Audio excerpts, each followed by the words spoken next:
Hello, everyone, and welcome to another episode of The Long Road Back, a podcast all about the hidden side of athlete recovery, to give athletes a voice, ultimately to help people who are going through their injury journey feel less alone. Thank you so much for the support recently. It really does mean a lot. And again, hearing your feedback goes a long way to helping the podcast kind of be what it is today. And today I'm very excited to announce my guest. And this is someone who played rugby for the Ulster Academy through the Ulster Academy Pathway, played semi-professional rugby for Cardiff RFC, and played in the Bucks Super Rugby competition for Cardiff University, and was actually captain in his last year of study. Now playing for Blackheath in National 1. And most importantly for this podcast is there's now a physiotherapist specialising in getting athletes back onto the field and doing what they love. And they actually started a podcast called The Uplift, which is all about talking about the inside of injury and talking about how different ways of rehab and getting players back on the field. So, Luke, thank you so much for being here today. Thank you, man. It's good to be here, Tom. Thanks. Thank you. So, look, I mean, obviously, I kind of given a brief kind of introduction to your journey there. I think, it'd be really helpful for everyone to kind of give a indication of, the journey through your eyes, and then, kind of what you're doing and what you're up to now. Yeah. So, I guess without making it too long-winded, the plan was always to be like a professional rugby player. That was always the plan. Growing up, probably lacked a little bit of self-belief in that. And yeah, early on, then when I didn't get my first pro contract, was like, right, I need to go to uni. So decided to study physiotherapy. Because I got on well pretty much with one of the physios at Ulster, and I thought that's a pretty cool job. Maybe I'll do physio. With the idea of, if becoming a pro doesn't work out, I can be a pro rugby physio. So then started uni at Cardiff. It was COVID in my first year, and then got going with the rugby stuff in the second year. And that's when I realised probably that the Bucks League was a bit more serious than I had given it credit for, from coming over from Ireland. And then my final year was captain of that Bucks team, and we had a good finish in my final year. Took some big games, and I still thought there was probably a chance I could go like a professional contract after that year.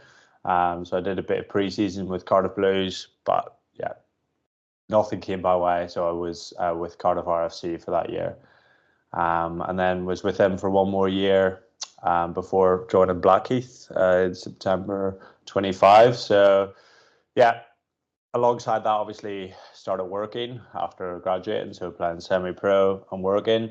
At the start, admittedly, didn't really love physio, didn't really like it in uni. Did a sports placement with Harlequins Rugby, which I thought I would love.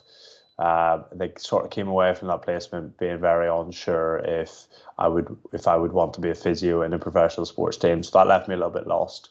Wasn't until I probably did MSK, which is like what everyone thinks about when they think about physio, so like muscles and injuries, really.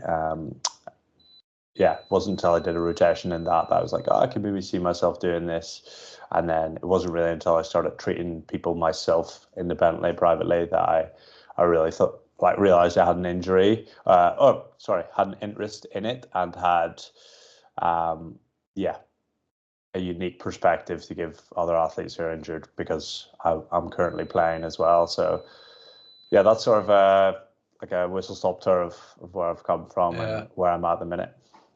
Oh, nice. I mean, it's funny, we were actually chatting off air just before now, because we've actually played against each other, we think. I mean, I could end up being something like 2 or 3 times or something. I was actually, I say reminiscing, that's probably the wrong word, but because you talk about taking some big scouts and some big games, I think one of them, I imagine, will probably come to mind, was beating Bath in the first week of the Bucks Super Rugby season, when someone in a red scrum out missed a tackle, which didn't go down very well.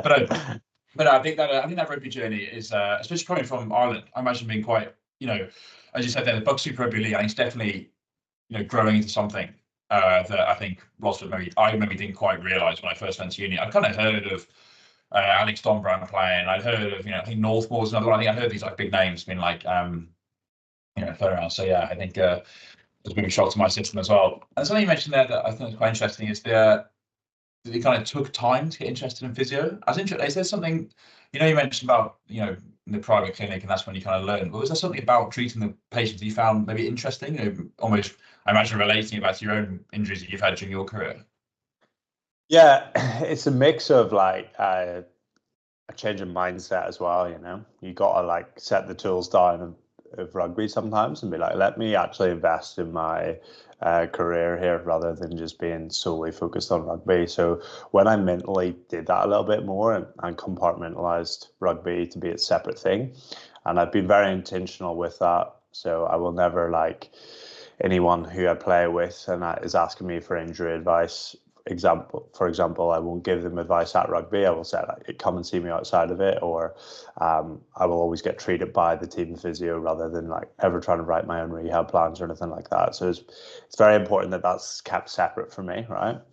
I didn't start off like with a private clinic or anything like that. I just started helping friends who picked up injuries, and I sort of realized that the standard of some of the care they were getting was like subpar, not very tailored towards sport.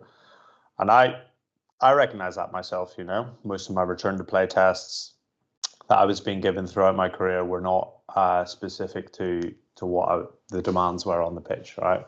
And I would never say a bad thing about any of the physios who treated me, because yeah, like I've been very, very fortunate, but ultimately there is a gap between that like performance we know as players the demands we need to go through on the pitch, and it's very hard if you haven't physically gone through those demanding scenarios to imagine what it's like, right? So yeah, I quickly made that connection, and then I started to enjoy it a little bit more,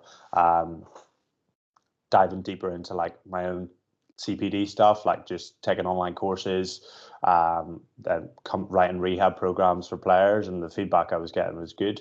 And then I started the page, obviously, well, like sort of coincided. I started the page at the same time, and I knew I always wanted to work for myself. So I was like, okay, this could be the way I do that. You know, I didn't know what way I would work for myself, but I knew I always wanted to. So I was like, okay, the physio thing, we can make this work. And then past 2 years of, I've honestly loved it. There's been times where it hasn't been that fun, but in general, just, loved it a lot more than I ever thought I would at uni. So yeah.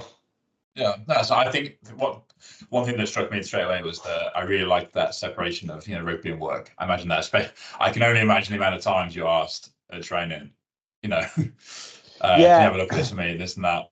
Yeah, and like everyone always has your number as well, but it's really difficult.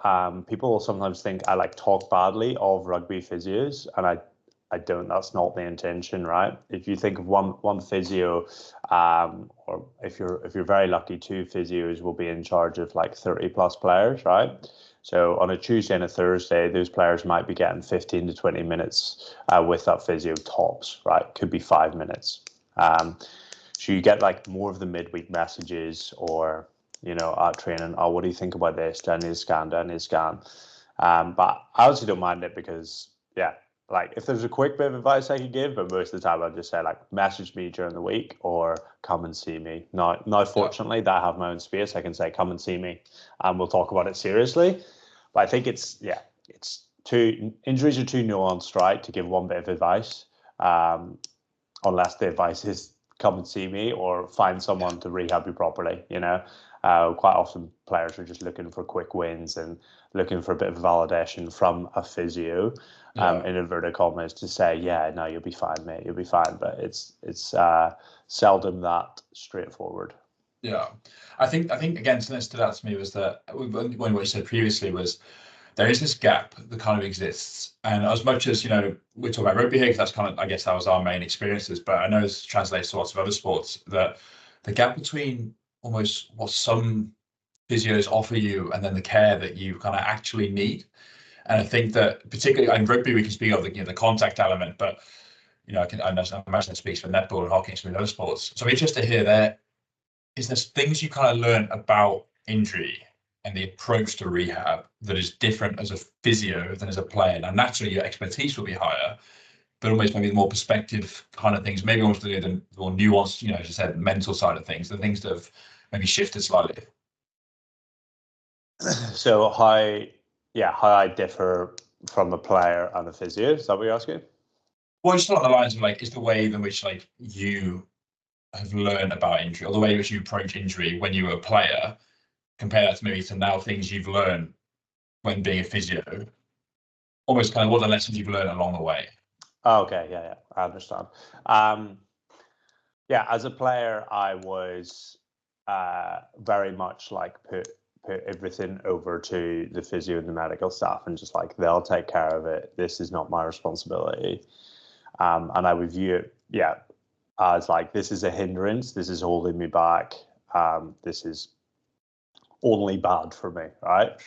As a physio now, and this ties in with like your mission, you just see the opportunity for the player, and I know that's very, like, that can be cringe, and because it's overused, like, oh, injury is an opportunity, but it truly is, right? Because I have the bigger view, because I'm not in the pitch, right? So if I take on an ACL right now, they've got 9 months out away from their sport, yes, but 9 months also to develop different parts of their game, to pick up a new hobby, to learn a lot about how they like to train, to just give time to getting better at that sport.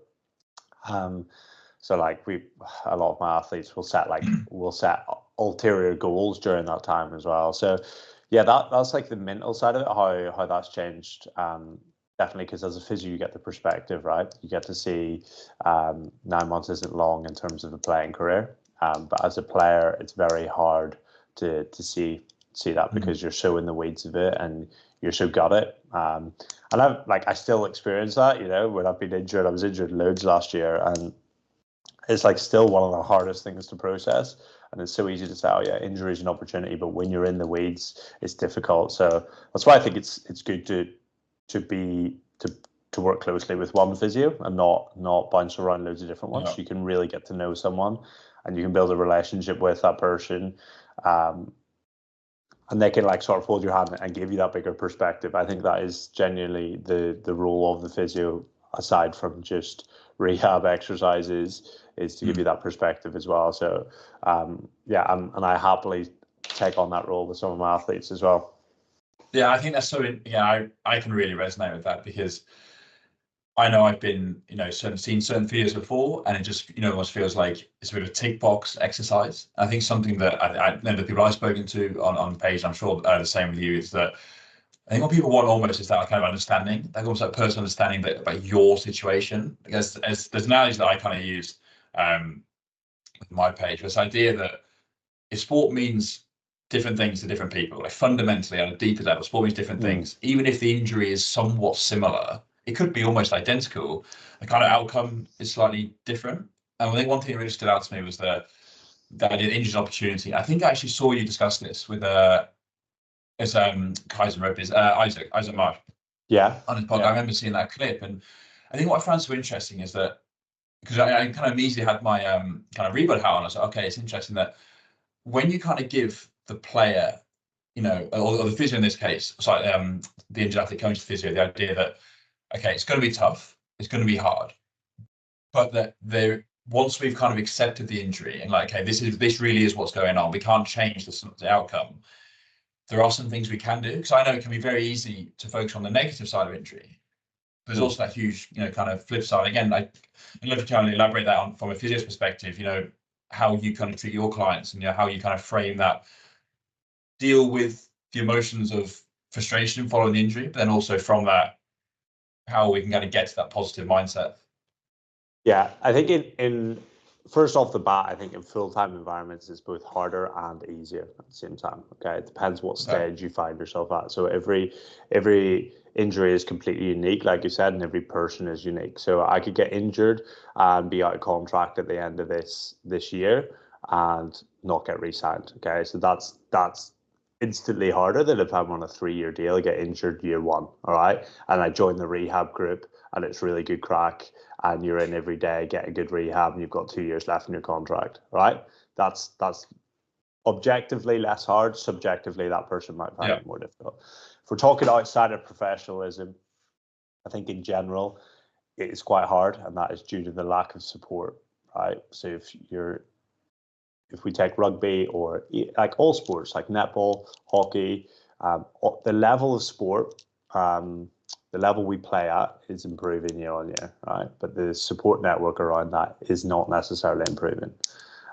So like netball in the UK just gets by professionalism wide. Okay. Yeah. But most netballers will not be professional, won't be paid, right? So then you can only imagine the support system around that is also subpar, you know, and it's not the players' fault. They're expected to play at a very high level, put their bodies through stuff that like 50 years ago no one would have thought was possible. But the level of care doesn't quite match that. So as a part-time player, it is, I find, more difficult because you don't have that support network. You don't know what the plan was. And I've diverted from the original question. If you'd like to remind me. I agree. I actually want to touch on that. I think I'm glad you brought it up because I remember being in Bath and I was surrounded by the best physios, the best support network. And, you know, as we both know that even if I was injured, so my fourth year, my final year, I kind of blew out my labrum. I was kind of held on by a thread. But it didn't matter to me, even though after the surgery, it didn't really hit that hard mentally because I was still surrounded by the players, still surrounded by the group, the team. I was in all the team meetings. I was ball boying the game. I was drop kicking goals at half time. Like I was able to be within that group. But all of a sudden, when I came back from Australia, I was on my own, back in my kind of like childhood bedroom, without yes, I was seeking out physio, but it couldn't be as frequent as it was in Bath. I was, you know, you had weeks and weeks between appointments, and that's kind of where that uncertainty comes in. So I kind of, please, kind of keep elaborating on that part-time, full-time, because I can imagine from a physio's perspective, seeing the players all the time is so much more easier for you to manage them rather than, you know, almost in more isolated chunks. Yeah, it's the one part of sport that appeals to me, right? Is that I would get to work full time with players. That appeals to me. Everything else doesn't really anymore, right? Because we can get into that why it doesn't, but it just takes over your life, and you get pressure from external, so you could have pressure from coaches and stuff. Now, if there was an in between, and that's what I try and create with my business, where we get to work very closely together. You get to work. You have a session prescribed to you each day. You know, that for a lot cheaper rate than going and seeing a physio every single day. That's sort of the in between that I can imagine. But yeah, it's difficult, man. Especially when you're outside of a team, or you're in between clubs, or you're thinking, am I going to go back to sport? Is really isolating. You know, you're back at your parents, or you're with your mates. They're all playing the sport, and you don't really have a plan. People are asking you how the injury is. You're like, I don't really know. You don't have a return to play date. You don't have a weekly schedule you follow. You kind of just go off like fails, and then how often you see the physio. So it is difficult, but it's not all doom and gloom, because there are more resources now available online and etc. People can seek more help. I just think it's actually the onus comes way more onto the player, the semi-pro or the sub-elite or the amateur, to take that onus on themselves and think, right, I'm actually going to take control of the situation. Whereas in a full-time environment, they get told what to do.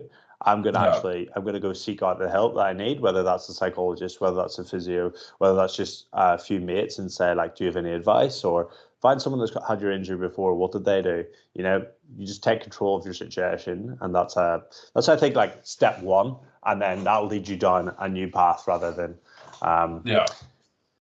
feeling lost. No, I agree. I think that speaking personally, that control is massive. And I think something that I've encountered, again, I'm not a psychologist, but what I've learned more and more about injuries is that control is so important.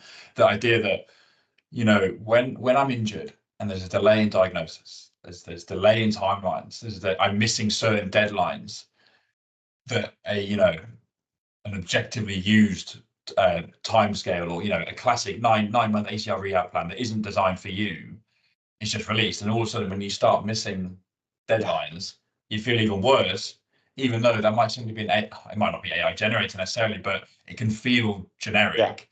And I think that's something that, for physios, I can imagine that almost making sure the player knows that just fundamentally the injuries aren't linear. I think that's something that's almost so simple to get across, is that they're not a linear process, and that sometimes you might miss deadlines. Yeah. And more than often you miss deadlines, right? Because deadlines are like perfect scenario. So I've plastered him over my social media, Jamie, who's come back in 8 months for an ACL, right? And that is like, I don't know if I'll do that again with the player because he just hit everything really well, you know? He returned just before the 9-month mark to play his first game. But for every other player you have on, you have like hiccups along the way, flat out, you know? And that's also part of it. That's part of the physio's job, I believe, anyway, to frame that in the correct way, not to put the stress on the player to be like, you know, we need to hit this, otherwise we're going to miss the mark. And it's a really nice part of not working with, not being employed by teams is that like the coach can come to me and say, when do you think he'll be back? And I'll be like, between this time and this time. You know, and they'll say like, "Oh, can he play on this date?" And I'll just say, "I wouldn't advise him to, no." And they don't pay me, so it's completely fine, you know. I say to the player, the player tends to trust the physio a lot more than the coach. But if that coach is paying me, then my bias swings a little bit more, and I maybe would feel pressure to put the player in, you know, a riskier situation. So, deadlines or milestones, they're helpful. But I think worry, I would say as general advice, worry less about timelines and more about like hitting milestones, you know. So if I can worry less about 12 weeks and worry more about like how many single leg calf races can I do in your situation, rather than like I need to be running by week 12, you know. Yeah, I mean, answer your question, I think it would be about none right now. No, but it's so interesting you say that because I can immediately think back to September last year when I was, 3 or 4 weeks post my Lisfranc operation, which called RF, is called open reduced internal fixation. I think. I mean, I that's know it. all about feet. Yeah, sounds about right. Yeah, I know. There we go. Well, I should know about it. I've spent enough time reading about it, but. Essentially, I had the operation. And I remember being in contact with people. The page was just starting up, and I was really excited about some of the people I was meeting. But it was amazing that even though my account, the whole point was about, you know, don't worry about the comparison. Focus on, again, I didn't use that phrase, but that's an excellent phrase, milestones, not timelines and stuff. I still read people saying, "Oh, I had the same operation. I'm up in 6 weeks." I'm like, God, it's so frustrating. And I found it really hard reading that, even though in my situation, again, as we kind of chatted off air, my circumstance surrounding the Lisfranc or Lisfranc is incredibly different to someone else's. And I'm interested to hear from a like kind of physio's perspective, is comparison something you kind of have to deal with? And then if so, kind of, are there any ways from a physio's perspective you kind of learned to kind of help the players manage that? Yeah, like all the time. People are comparing all the time, you know, athletes all the time. So Jamie, who I just mentioned, I remember him said to be like, "Oh, this Welsh rugby player was back running in 9 weeks." I'm like, "Man, you're not a Welsh rugby player. We're not in that environment. Different context, you know." But I love the ambition. And I like when someone says to me, "Do you think we could get back for this day?" I'm like, "Yeah, you know, if I think we can, let's go for it." I like that. I'm not saying sit back, relax. Like that's not the message I want to put across. Be very ambitious with the timelines. If someone says you're never going to play rugby again, make sure you've explored every option before you hang up the boots, you know. But yeah, comparison's huge, especially because of social media, right? So you shouldn't know. We would never have known how quickly Sia Khaleesi or Antoine Dupont got back from their injuries, but not because we have Instagram. It's published everywhere because ultimately businesses are in control of this. So they tell these narratives which aren't helpful a lot of the time. But yeah, comparison's huge, and I think I just really focus with my athletes on milestones rather than we'll split each rehab block into goals. So at the end of each goal or at the end of each block, if you haven't hit your goals, you won't progress. So it's very goal oriented, not like timeline oriented. And the timeline takes care of itself, you know.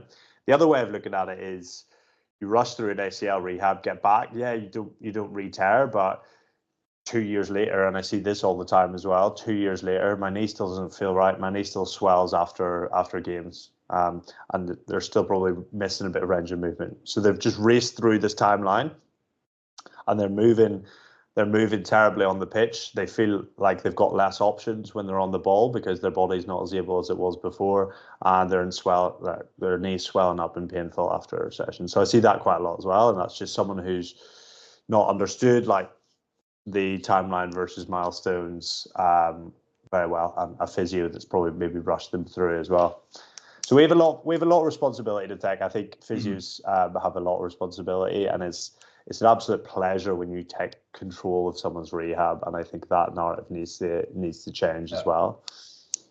No, I agree. I think what I find really refreshing, actually, and I'm thinking through my own rehab journey, is that, again, like that timeline thing is so hard for so many people, and to hear a physios come and just put such an emphasis on milestone, and I absolutely love that phrase. I don't know how I've never heard of it before. I think that's so good, because it summarizes what injuries really are about. Is that the best rehab I had for my shoulder was this idea that, again, that I wasn't able to progress to the next block until I hit a specific milestone on my, I think it was internal rotation, following essentially like labor reconstruction. And it's the kind of agency and control that gives you in injuries in a situation that is so like ridiculously out of control, because you've lost so much independence, you've lost so much all these other things. I mean, not playing rugby for some people, or hockey or netball, is almost the tip of the iceberg, let alone all the other things that happen. But I think focus on those milestones, I mean, must make a huge difference to people. And there's some examples of milestones that you can kind of think of, other than like, range of motion. I mean, I imagine it's quite small. They're small wins, essentially, aren't they? Yeah, it's small. Like, that's the key, really. That's the key. Break it up into like the big goal, right? You know the big goal. We know the big goal is to be back playing, and ultimately my goal would be for each athlete I take on to be a better player than you were pre-injury, right? So I want you to return feeling better, that you've got more options on the pitch now. When you're on the ball, those first few sessions back, you're actually thinking, I could take this person on in different ways, or I can take that space better than I could before. I can solve more problems than I could before. So that's number one. You've got the big goal, and then you break that goal up into timelines. And this, hopefully the athlete will be doing this, hopefully the physio will be doing this with the athlete in mind. You break that big goal into chunks. So the first 3 months might look like this, next 3 months like this, and then final 3 months like this, if we're thinking ACL injury here, 9-monther. There's so many good wins along the way. Like, the messages I get are, favorite messages you get are like, mate, just joined in skills session tonight in rugby. So not even running, just the skills part of running, like standing passing. Felt so good to have the ball back in my hands. Or just like did a court, like a running session on the side of the court for netball while the girls were training. Felt class, those little milestones that might seem like you're still really far away. You're doing standing skills with a rugby ball. You're a long way off a full contact rugby game, but that's what keeps you going. You got to break it up into manageable bouts. So, without getting into the weeds too much, like we could get into the weeds in terms of each injury and the goals and milestone. But I think as a physio, you gotta give them the full picture. So, like, why is it important that you have your full knee range of movement back? Why is that important?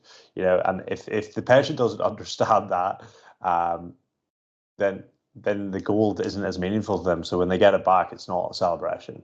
If I say, we need full extension back, because if you don't have full extension back, when you sprint, you're not going to be able to hit as high max V as possible. It's going to delay our return to running, etc. And if we don't get it back in the first 4 weeks, it's going to be much harder to regain after that.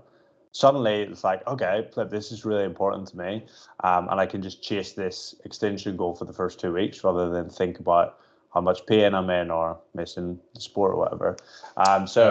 Try and make those like boring goals meaningful, and then the exciting goals take care of themselves. You don't need to hype up the exciting goals. The player or the athlete do that for themselves. I think what I like so much there is that you say that the small wins are small wins. We're not trying to coat them or wrap them up in some fancy new dress set. This idea that they're small wins for a reason. But when we allowed ourselves to kind of treat them as small wins, and particularly from a physio kind of almost, I say speaking down from a place of expertise, to go, no, okay, these are small wins, but this is why they're small wins. Yeah, I think that's supposed to be so rewarding for you. I imagine as a physio, seeing athletes kind of go through that process. Yeah, it is. Listen, it's also you also see the flip side of it, right? When it's not going right, it's also like, why haven't we hit that milestone? Yeah, is there something I could have done better? maybe the rehab plan wasn't right, and it's constantly learning. It's never like we said earlier. It's never just an upward trajectory. Often plateaus, and sometimes it goes backwards. But yeah, you just have to. That's part of it, I guess. But yeah, they are small wins, but collectively you get bigger wins. So yeah, we'll have small goals, and then at the end of each one of those, you'll have a big goal. Like, so, small goals being regaining range of movement, strength. Big goal, we run. Okay, small. Then when we're back running, 50, 60, 70%. Big goal, we join in the skills session. So yeah, you just build it up appropriately for the patient, and it's great when it goes well. It's tough when it goes badly, but that's all part of it.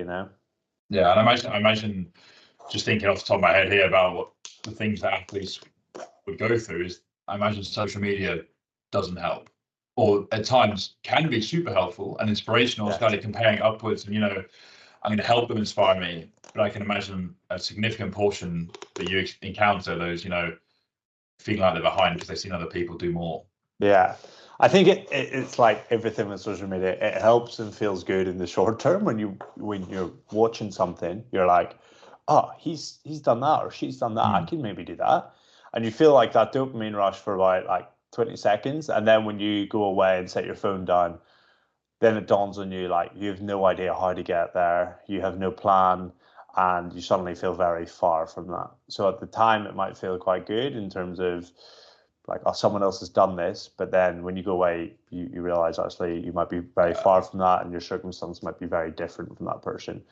And then the ultimate thing to avoid for athletes is to start blaming, like sort of blaming your situation for that. So I can't do that because I'm not a professional athlete, or I can't do that because I don't have the resources. Like, you can do more than you think. You just kind of got to find a way to do it, which is very easy for me to say, as I'm like mostly injury free at the minute. But yeah, that's what. Yeah. So. I can understand where you're coming from, because on the one hand, of course, I've got my kind of hat on here as the kind of injured athlete in this scenario. It's figuring out what you can do is just so important. It's that through social media, it's the idea that, as I kind of alluded to earlier, it's well, they're doing this, I must be able to do this, or they've gone on the watt bike, I can therefore go on the watt bike, and that's just not how it works. And sometimes, as injured athletes, we can, because everything's so out of control, we can kind of latch onto things and use them inspiration. But I think the more I've gone through my journey, the more I've realized that sometimes, even if it's something, as you mentioned earlier, the small goals, but to me that kind of translates into I can swim at the moment. Okay, if I can swim, and that's my only form of aerobic condition that I can do for my situation, because let's say seated skiing, for example, I've seen loads of people in moon boots do, and so post Listrand operation, I'm going to get back in the gym, but for me I can't do that because I'm still struggling with my shoulders from rugby, and I haven't, for whatever reason, they haven't healed properly, and I haven't healed them properly. Okay, well, if I'm going to do that, I'm just going to make my shoulders worse. And if my shoulders are worse, I'm just going to be in even more pain. It's almost like figuring out what you can do for each person. Yeah.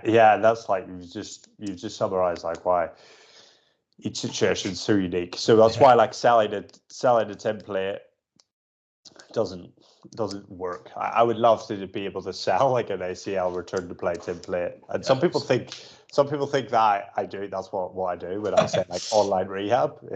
But type it into ChatGPT and send it off. Yeah. Unfortunately, it's all bespoke, time consuming. But what you can sell, and I do think is valuable, is selling milestones. Okay, so by this time, you should be able to do this. Before you go back to running, you should be able to do these things, right? And if you can't do those things, go and figure out how to do it. All right, or find a physio who can help you. And I think that's more helpful.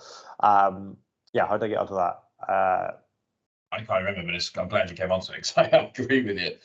I'd say just kind of coming on to the end here. I think I'd love to hear if there's kind of like, I'd be really impressed with the way the milestones thing's really stuck with me. And I think, is there kind of one thing, thinking about some of the injuries you've had, and you mentioned before, you had things, you broke the clavicle, am I correct in saying that? You broke your clavicle? Yeah, I broke my clavicle. I broke my cheekbone as well, which I forgot to tell you. Yeah, I had chest surgery when I was 14, so I had a year off rugby then.